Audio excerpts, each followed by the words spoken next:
Distribution d'assurance, bonjour. Nous voici à présent totalement plongés dans le monde de la distribution d'assurance.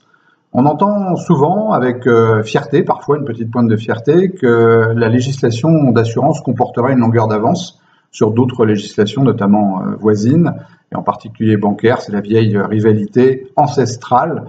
C'est assez curieux d'imaginer qu'on puisse prêter à une législation des qualités d'avance. En tout cas, nous voici à présent dans le monde de la distribution d'assurance. Et cette directive de distribution d'assurance aura à montrer en quoi elle est plus performante, en quoi elle est plus efficace, et notamment en comparaison avec des législations voisines.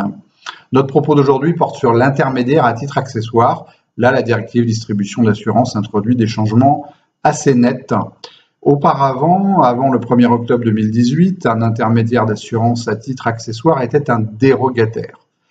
À présent, dans le monde de la distribution d'assurance, et à partir du 1er octobre 2018, l'intermédiaire à titre accessoire n'est plus unique. Il y a deux sortes d'intermédiaires à titre accessoire et principalement la législation qui entend surveiller et maîtriser cette activité à titre accessoire fait de l'intermédiaire à titre accessoire un distributeur d'assurance, avec des obligations de distributeur d'assurance.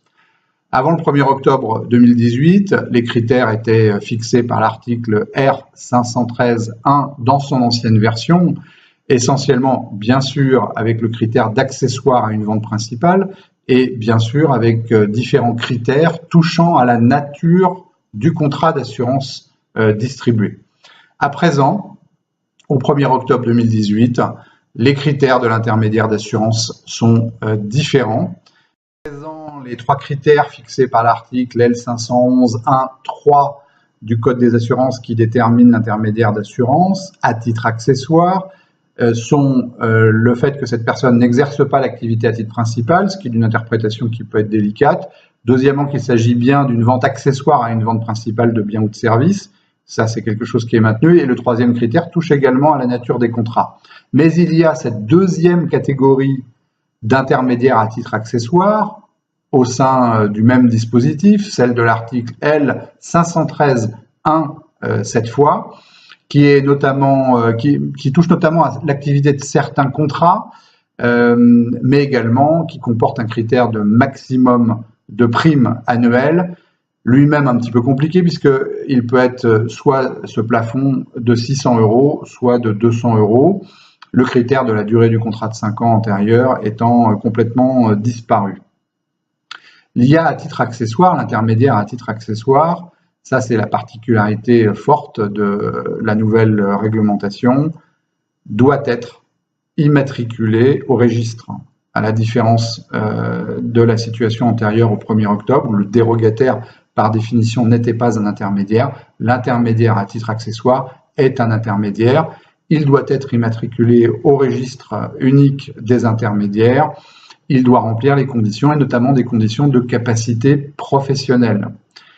Lorsqu'il est dans cette deuxième catégorie d'intermédiaires à titre accessoire de l'article L513.1, les dispositions qui s'appliquent à lui peuvent être allégées, y compris en matière de capacité professionnelle.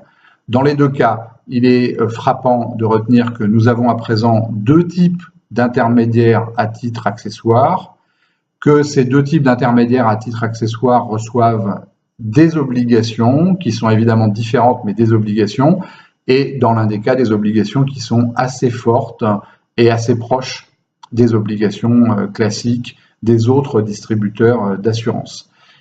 Sur ce point, en tout cas des intermédiaires à titre accessoire, on ne peut pas dire avec une certitude totale que la législation d'assurance fasse preuve d'une grande simplicité, ni même d'une grande clarté.